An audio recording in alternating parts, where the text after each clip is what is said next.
Thank you for joining us for today's webinar. My name is Allie Lippman. Most of you know me as your Customer Success Manager here at BrainSell. Today, we will be discussing the recent changes that have been happening at Sugar, and more importantly, giving you an opportunity to ask your questions directly to the CEOs at Sugar and at BrainSell.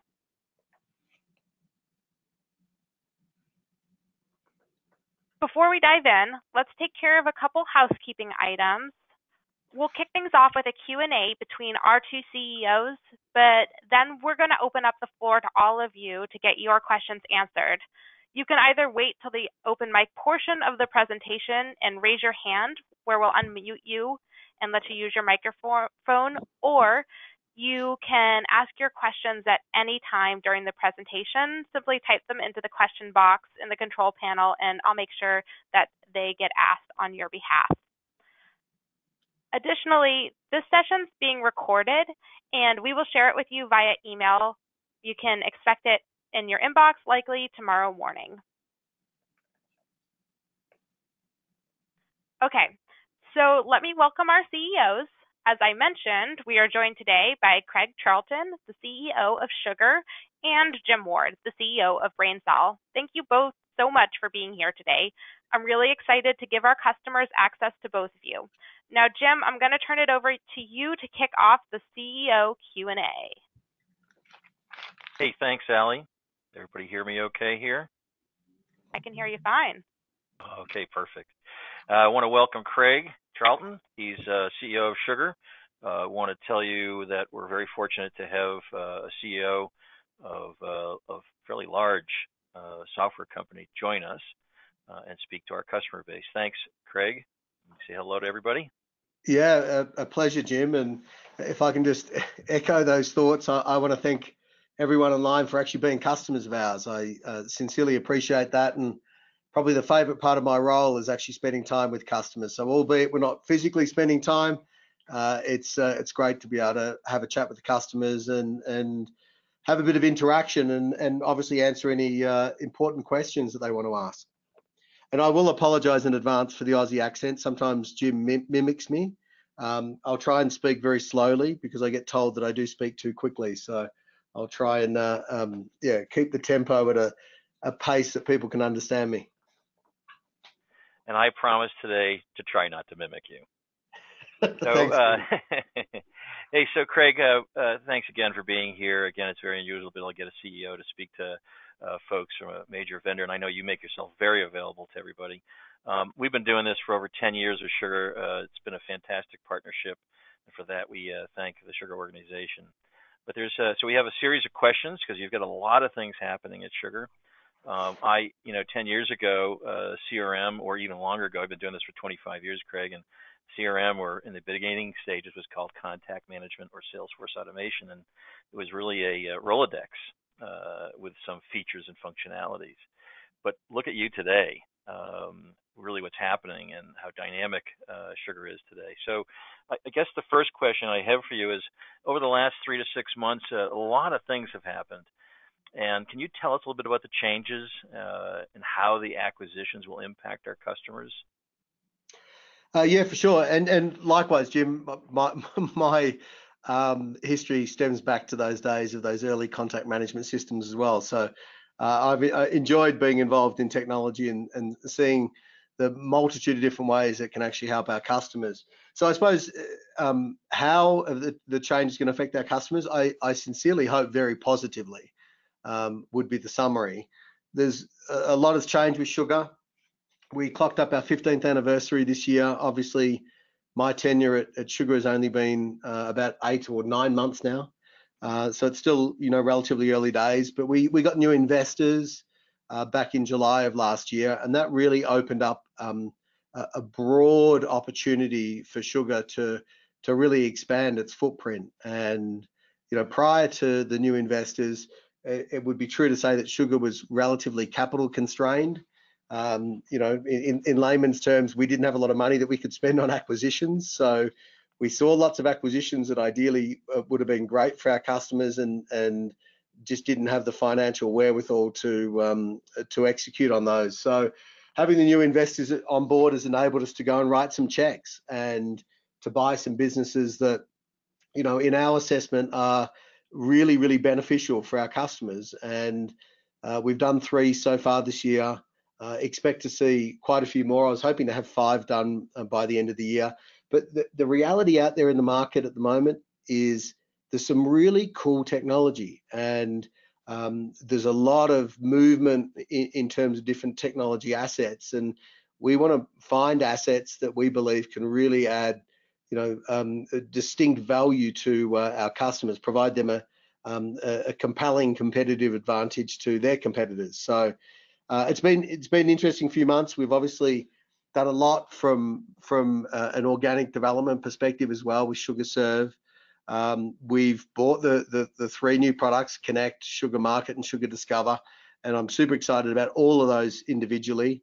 As well as, you know, we've spent time and looked at things like our brand and our logo and our website and our messaging, and you know, we've done pretty much a rip and replace on most of it. So lots of exciting things have happened in 8 months, and expect to see a lot more exciting things happening in the sort of next 2 to 5 years. Yeah, thanks. I can attest to that, because I hear a lot of buzz all the time and all the new things. So it's been fantastic. The next question that we have, and a lot of these are coming from clients previous to this, Craig, so I'm reiterating them. But can you tell us a little bit about Sugar becoming a unified data platform, and what are the benefits to the customers? Yeah, this is a really interesting one, and there's a lot of our competitors are talking about this concept of a CDP, or customer data platform, and making press releases and talking about the things they're doing, and the analysts are all talking about it. And it really is, I suppose, this mission to achieve that true nirvana of a 360-degree customer view. And you know, people have been talking about that for as long as I can remember.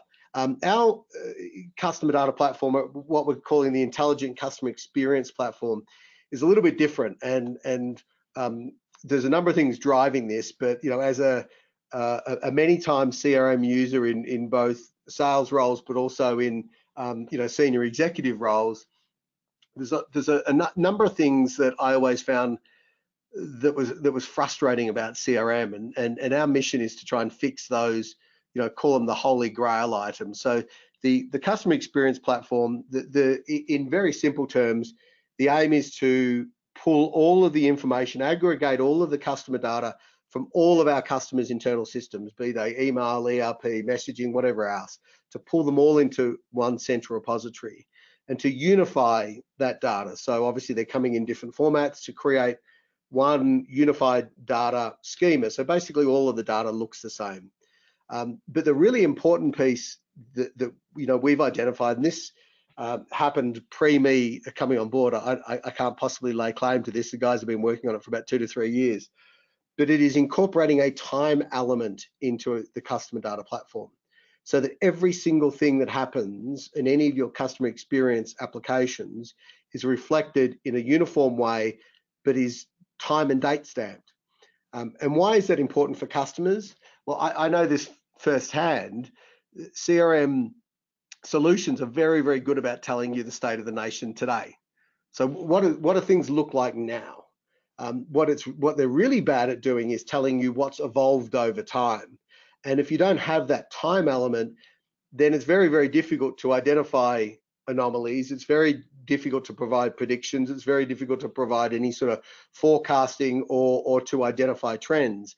So the customer data platform, the fundamental source of that is pulling all data from internal systems, applying this time element, but then supplementing or augmenting that data with any data that we can find on a variety of you know, different publicly available websites, so that people aren't having to go and key information into the system, which is very old school. It's about pulling information and keeping it up to date and refreshed, and then applying our AI or machine learning predictive analytics piece, which is Discover, which we've just recently released, super exciting. And the whole premise here is to unlock a level of predictive insight which no CRM system has ever been able to do. So what does that mean in practical purposes? It means being able to answer the questions that our customers are asking, whether they be execs or be someone on the, you know, at the coalface in terms of using the application. What are the questions they've been asking and they haven't been able to get answers to? But even more importantly, what are the questions they haven't asked but should have? Because there are things that are happening, there are trends and anomalies that are happening within their data that they're not aware of that they need to be aware of.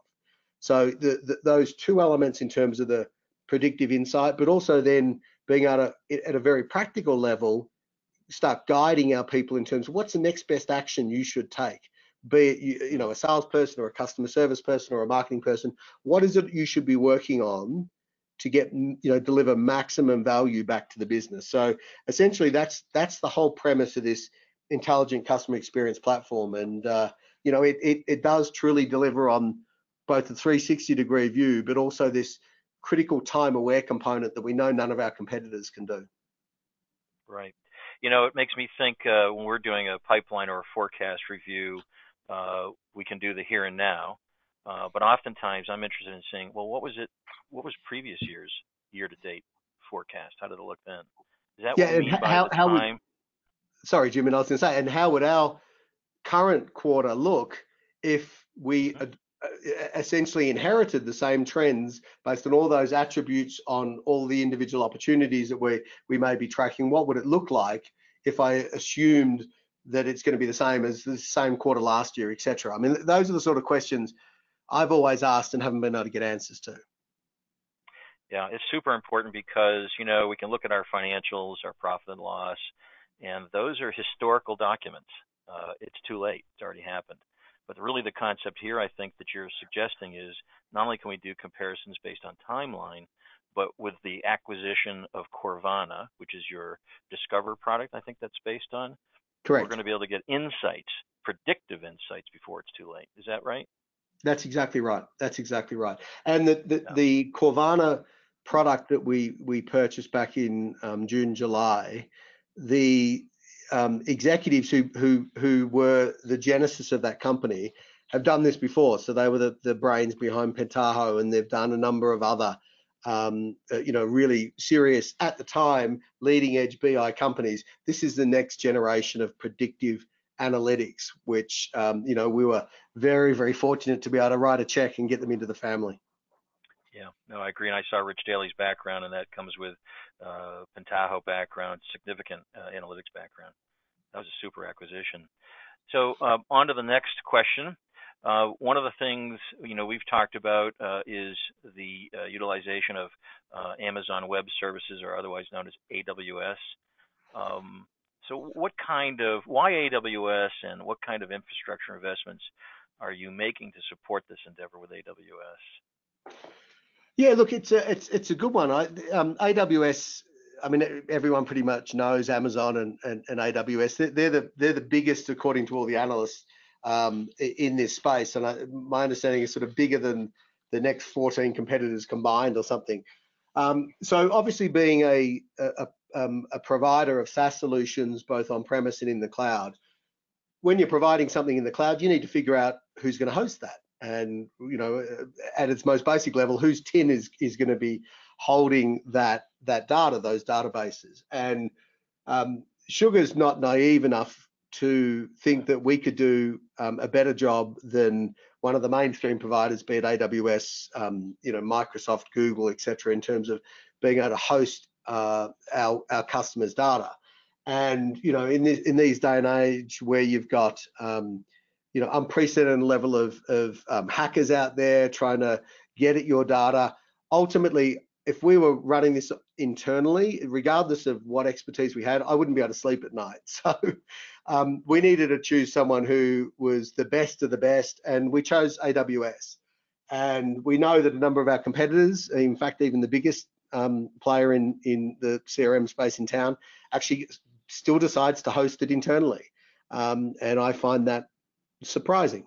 And some of our other competitors actually use AWS as well to host.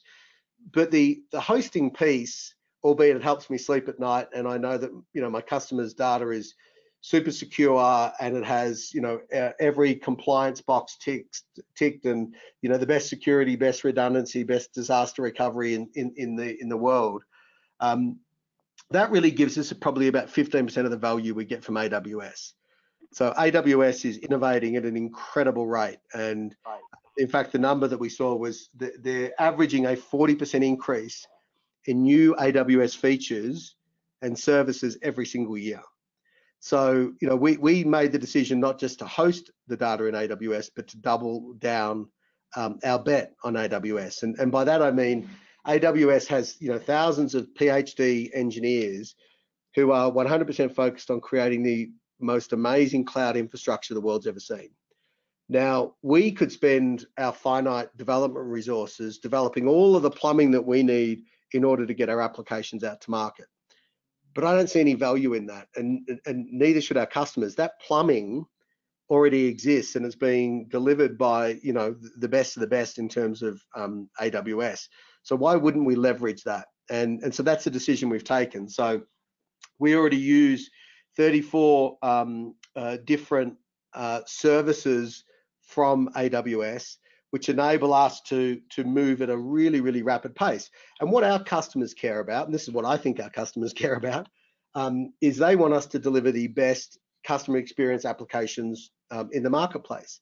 So if we only focus on that customer experience piece, we're solving really, really difficult holy grail type items for our customers, and we're leaving that core plumbing stuff to an organization like AWS. And I'm not a super technical guy, and you could get Rich Green or one of the team on to talk about it, but in the areas like machine learning, distributed search technology, data warehousing, analytics, visualization, natural language processing, application container services, and the list goes on and on and on and on and on.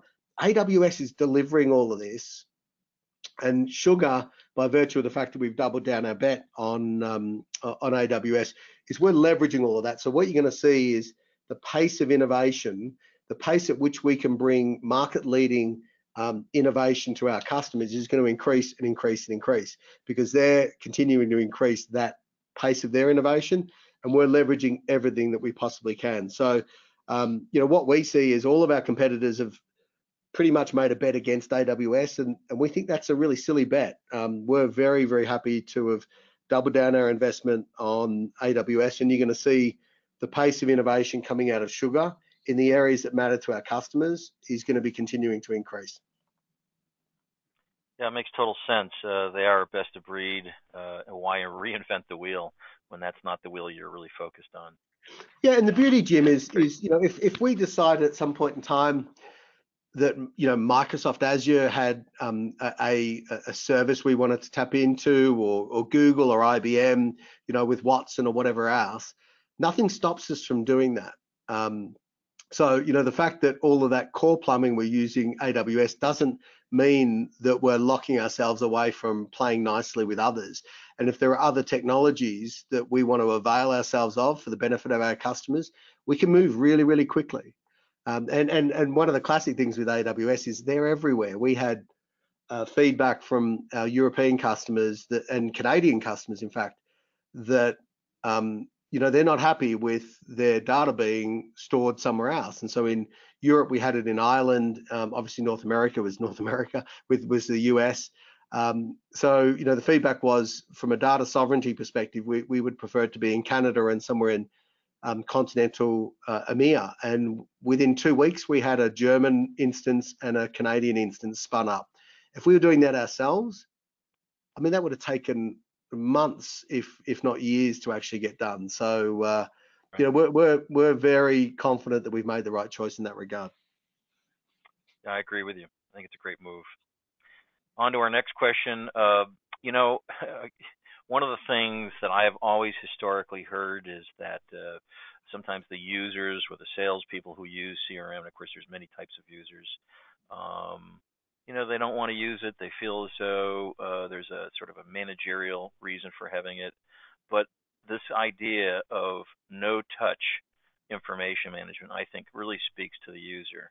So when we talk about no-touch information management, what do you mean by this? Yeah, look, I have a lot of empathy for salespeople, particularly because they're the ones that have typically had to enter tons and tons of information into a CRM and to get very, very little value. And if you look to the genesis of CRM, I mean, it was really designed as a tool for management to be able to keep an eye on employees, to monitor their activity levels, look at who they're touching and who they're talking to make sure that they weren't running around with a handwritten Rolodex, and then when they left or went to a competitor, that all that information was captured in a corporate system. But the challenge is, those early CRM systems, which I was a user of, it was like 98% effort for like 2% value. And we all know, particularly salespeople, people would say they're very smart, some would say they're very cunning, but they're very good at finding ways that if something doesn't add value, they won't do it. And you can use carrot and stick to the all sorts of ends, and you're still not going to get them to use the system. So our no-touch philosophy is what I like to categorize as data entry as a last resort. So there are going to be times when you're going to need to enter something in the system, but the balance should be, you should be doing 2% of effort and getting 98% of value. So swinging those tables completely. And there are a number of ways we're doing that, but we're using this as a design philosophy for everything that's coming out of the engineering factory. And, we've already got Hint, an amazing tool, which, basically pulls information from over 70 different data sources. So rather than people having to go and hunt and peck for things and then enter it in the system, have it automatically updating, automatically refreshing, automatically creating data for a new customer. But then on top of that, using the Discover tool, if there are things that I should be aware of, make me aware of them. Don't make me have to go into the system to go and find stuff out.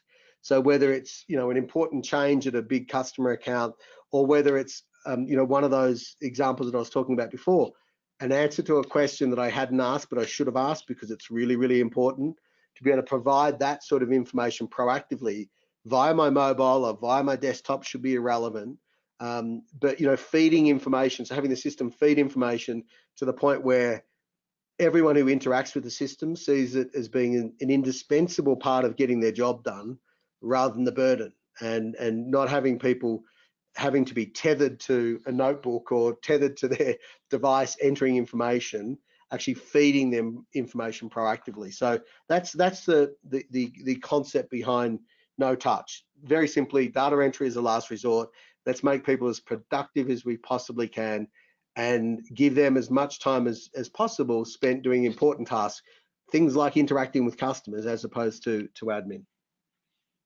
That's great.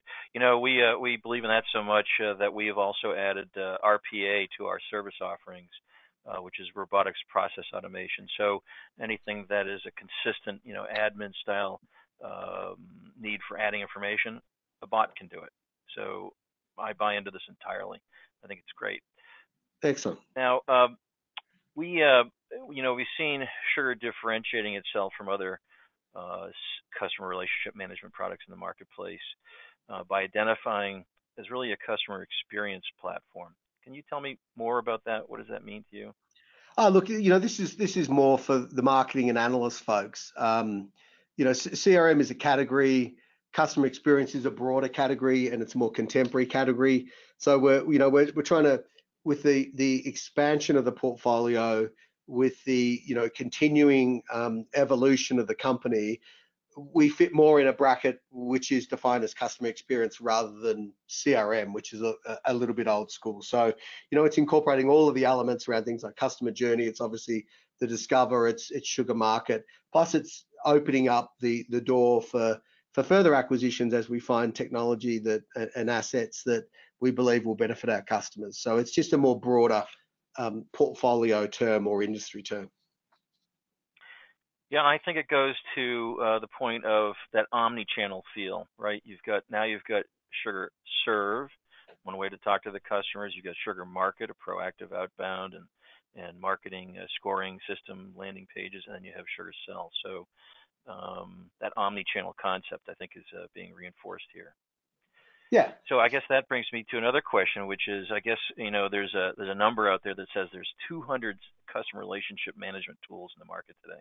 In my opinion, there may be 200, but there's really, I think Sugar is in the top 3. What do you consider to be Sugar's market differentiator?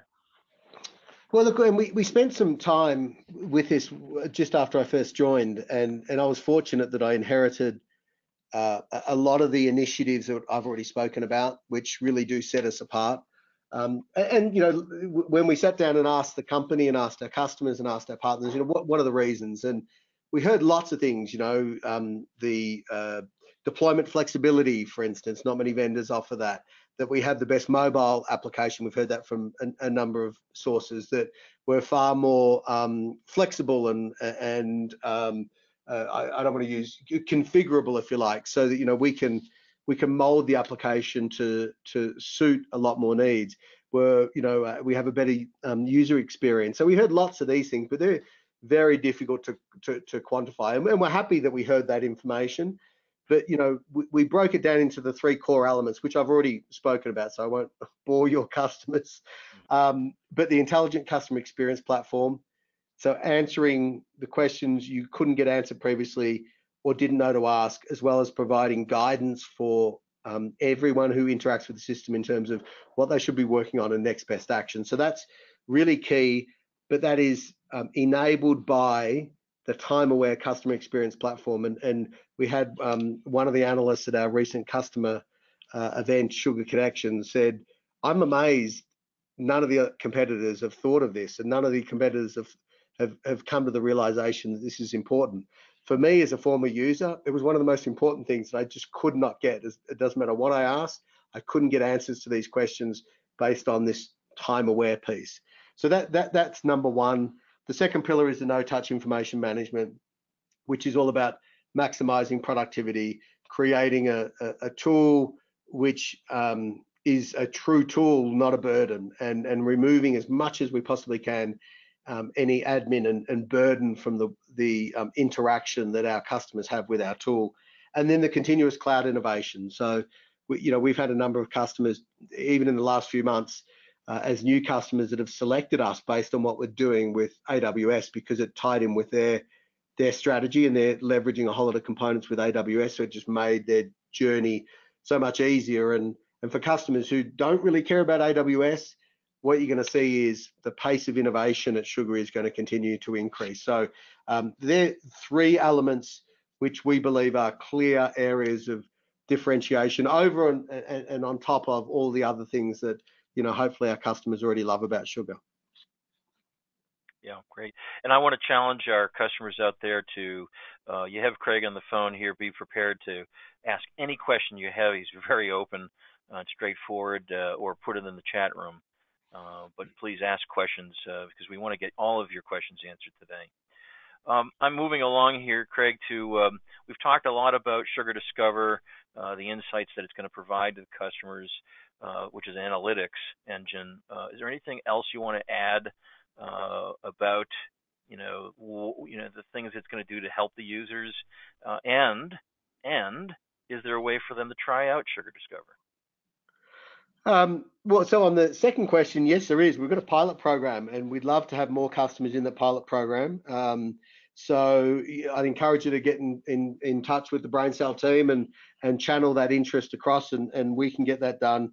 And the whole idea is to sort of saying to customers, what are your top 3 to 5 use cases? What are the top questions you can't get answered? And we're endeavoring to build those into the tool to actually illustrate just how flexible and capable the tool is. But look, you know, and once again, I don't want to cover old turf, but the sort of questions that as an executive that I've asked consistently from different CRM applications and couldn't get answers to, you know, the Discover team are already providing me with the answers to those questions, which is fantastic. But even when I could get answers to those questions in past roles, typically it required a very expensive external consultant or a very expensive internal team.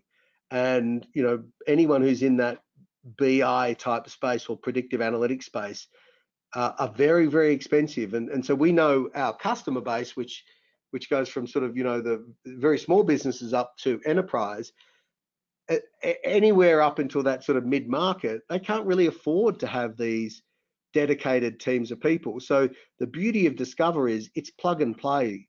So the idea is it obviously drives off our customer experience platform. So it is inherently using everything that Sugar brings to the table. And you can start using it effectively day one. So it's fast, it's easy, far more cost effective, and you don't have to have a team of people. And I don't want to get into the technical piece, but anyone who's done it before, you know, buying separate ETL tools, you know, understanding SQL, needing, you know, expensive technical resources. We don't need any of that. And the whole concept is the ability to rewind history, to understand trends, to find anomalies or have anomalies presented to me, and to make accurate predictions about the future. So it's all about immediate value, and we believe our customers will find this product, you know, revolutionary. It is very, very cutting edge. Make a mention. Anybody who wants to get into this pilot program for Sugar Discover, please put your company name and perhaps your contact information in the chat room, and we'll get you into that pilot program. I apologize, Allie, Yeah. continue. That's all right. Yeah, that's a great point. So this one's from Amy, who says, we have enterprise and set it up for what we need. How do I know if I should switch to sell or serve? Well, so enterprise on-premise or enterprise in the cloud? They are on the cloud. Look, so I can't see any reason why you wouldn't. You know, there's very little cost impost depending on the nature of it. But for customers who are essentially using most of the Salesforce automation capabilities, they're already in the cloud. It's literally a no-brainer just to move across to SugarCell. So for on-premise customers, there's a little bit more involved, but yeah, for anyone who's in the cloud, my answer would be shift whenever you possibly can. But we're not taking it away, enterprise. It will continue to be supported. We're endeavoring not to sell new customers into Sugar Cloud with enterprise. We want them to be sell or serve.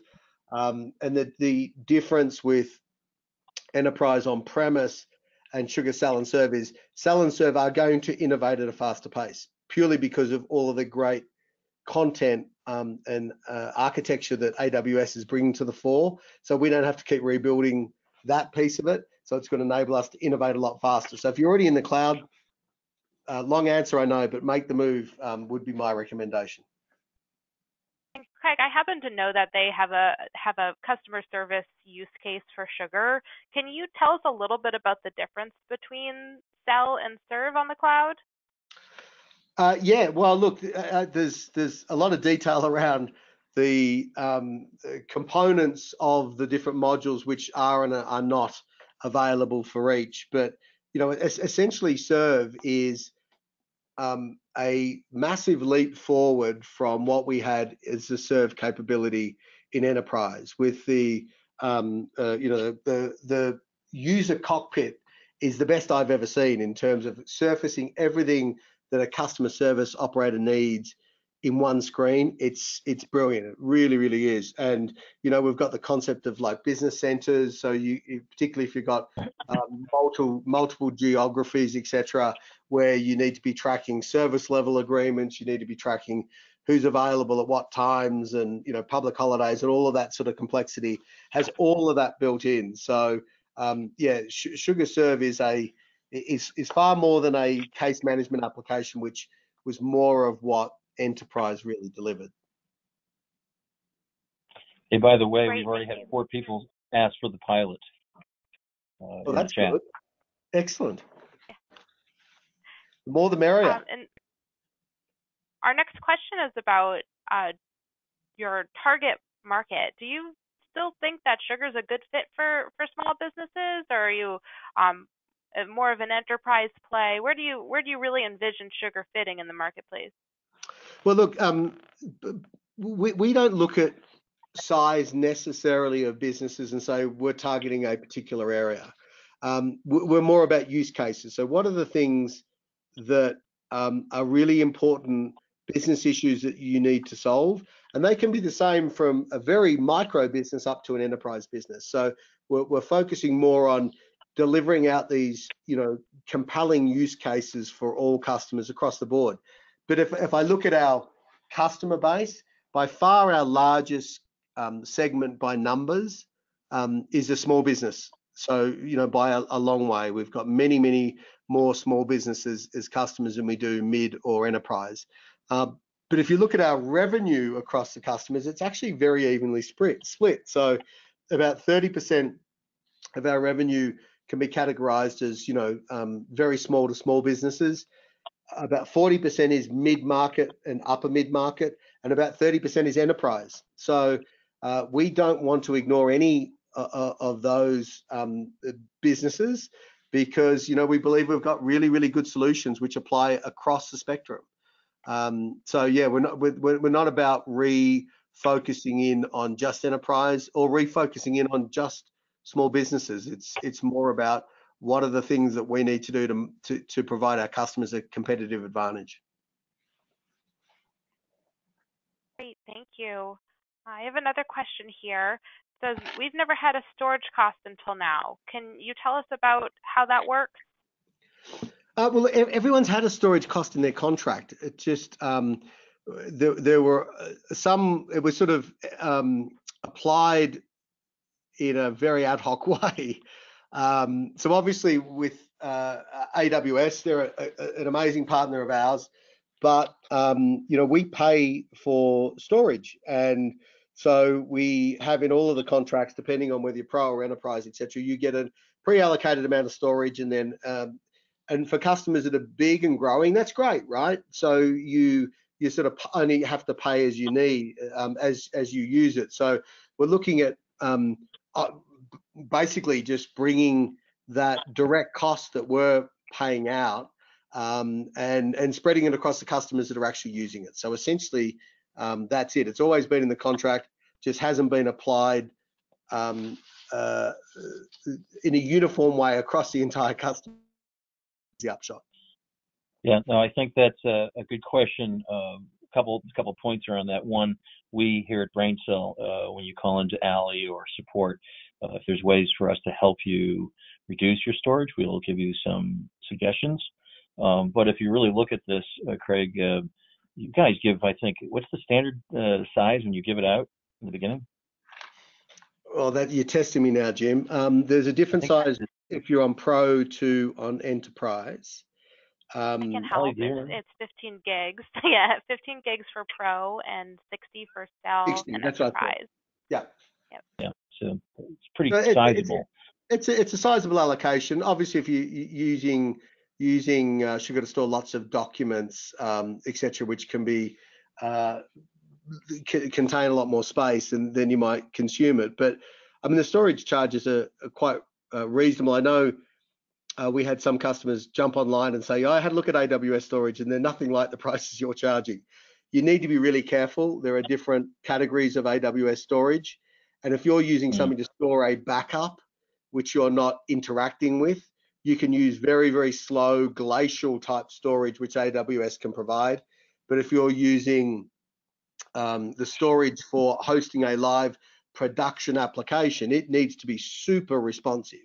So you're not going to be happy with, 10, 20 second, 1 minute wait times on trying to process a transaction. So you got to look at the storage that we're actually buying, which is not the storage that is advertised as the cheapest one available. Excellent point. If that makes sense. I want to encourage any brave souls out there who are willing to hit that raise their hand button and come on in here and ask Craig a question or myself. I would love your questions here. Yep. I have another one about, if you don't mind, I have another one about Sugar Connect and the Gmail integration.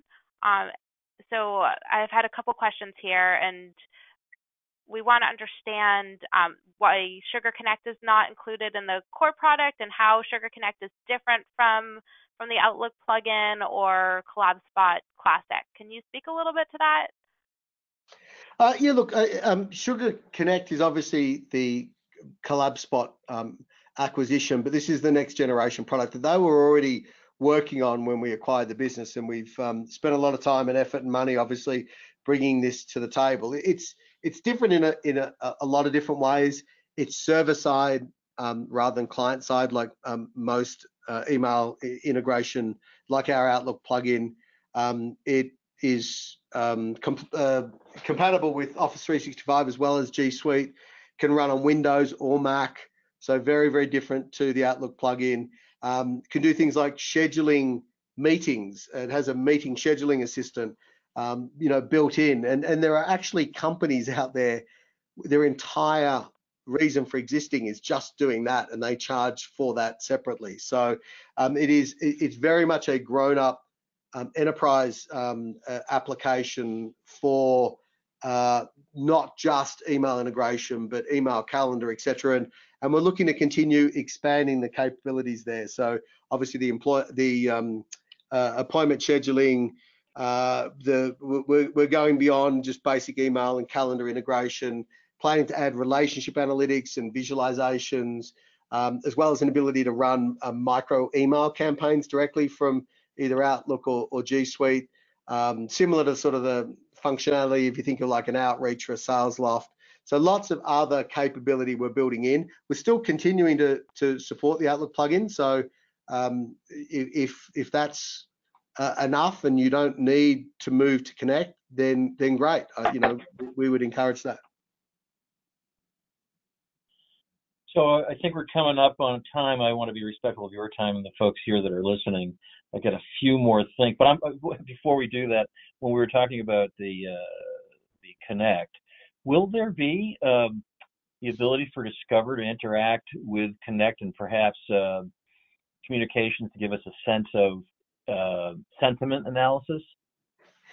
100%, yeah. We're exploring that at the moment, and not just sentiment within emails, but also sentiment within social media. And so if you think about it, and I remember back to sort of very early days, we would look at customer call volumes, and that would be a bit of a trigger for us that something was wrong at the customer. So either they were just having a really bad run of things, or they needed training, or they had new employees, etc. But it was pretty simplistic. One of the key components we're looking in terms of the intelligent customer experience platform is incorporating things like sentiment analysis, because just because your call volumes have gone up doesn't mean you're unhappy. Just because your call volumes are low doesn't mean you're happy. So incorporating all of those sorts of elements in to provide a far more pinpointed guidance in terms of what you should be working on and which of your customers really need your attention. Got it. That's excellent. Oh, so in a way to wrap up before I have some final comments, Craig, I guess the question I have for you is, what are you most excited about right now with Sugar? Look, I'd say everything. I've met with lots of customers, and we have a very, very well. In fact, our NPS score is off the charts, which is great. It shows we're doing a lot for our customers. But I don't think we've been innovating at a pace which I would have been necessarily happy with or satisfied with if I was a customer. We're now ramping up that pace of innovation, and the beauty of it is our backers are happy to continue writing checks. As I said, there's some amazing technology assets out in the marketplace at the moment, which we want to go and bring into the family. And Rich and the team have done all the hard work behind the scenes around the that unified time-aware customer data platform to bring to life a reality that I've never ever experienced in using multiple CRM vendors over the years. So watch your space. A lot of exciting things happening.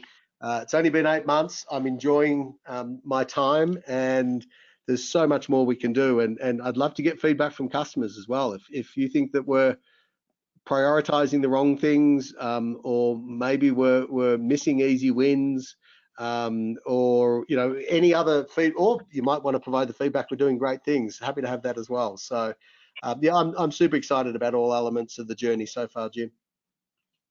Yeah, and I second what you just said. If there's things, folks out there that you're looking for, please send them in. We're very interested in providing that to Sugar and Sugar hearing it directly. I am doubling down with Sugar because of the rapid innovation, of the acquisitions, I see a tremendous opportunity to help companies become truly growth enabled. We recently did a video on what is growth enablement. Perhaps you can go look at our website about that, but it is setting you up as a company to be optimized. You know, you need to make sure your people and process are there, but you also need to have the right technologies to optimize. So one of the things we're doing is we're investing, Craig, in integrations to Sugar, for example, with a sales enablement platform. We've just finished phase 1 of outreach integration, which is a sales enablement platform, very unique for the sales user, the sales development rep. Automates a lot of the functionality. It literally makes you, with having Sugar connected, it literally makes you into like 5 people. Very exciting stuff. Closing comments, though, I would like to let you know, you have the opportunity, folks, at the end of the year, some of you have renewals that are coming up. And the renewals, if you put your renewal in by December 10th, meaning that you pay for your renewal, that'll lock in your pricing for next year, so you won't be faced with an uptick. In addition, I have asked Sugar for those folks who are renewing, if they'd be willing, as long as your seat count doesn't go down, they are providing a 20% discount off of all the add-on products. So Hint, Customer Journey, Sugar Markets, Sugar Serve, if you're going to be going in that direction. And I'm going to take it one step further. I'm going to offer that to everybody who wants to add on. If they do that before December 10th, we'll provide that 20% discount for the rest of you. So with that, Craig, I want to thank you very much for joining us today. It was terrific. Any final comments? Well, no, look, once again, thank you. Sincerely grateful for our customers. You know, we don't take it for granted that, you know, you've backed Sugar. I want to say from my perspective, you backed the right horse. I think it was a really, really smart move, and we're looking to continually find ways that we can validate that choice and make you, you know, not only happy but proud that you selected Sugar to partner with. And from a BrainSell perspective, really appreciate all the innovation that you guys bring to the table. Jim, you do a fantastic job. You know, whenever I talk to your customers, they seem to be universally happy. So you're only letting me talk to the happy ones, or they're all happy. But that's brilliant. And you know, our partner ecosystem is incredibly important for us. And you've got your arms wrapped really tightly around our customers. And for me, you know, once again, that makes me proud and helps me sleep at night. So thanks for the opportunity to spend some time with you. It's our pleasure, and we're looking forward to seeing you next week at our advisory meeting. It'll be awesome. So thanks again, and thanks for everybody for joining us today. Thank you. Thank you, Jim, and thank you, Craig. It was great to have you both on this open mic with us. Just an FYI for everyone who's still on, I'll be following up with all of you. I know there was a few questions that went unanswered, and a couple requests to be part of our Sugar Discover pilot program as well. So really excited to get that going. As Jim discussed, we're also running an end of year special on Sugar add-ins, and we'll share those details as well in our follow-up. Okay, this concludes our open mic session for today. Thank you, Craig and Jim, again for joining us, and thank you all for participating. I'll be in touch soon. Have a great rest of the week. Bye.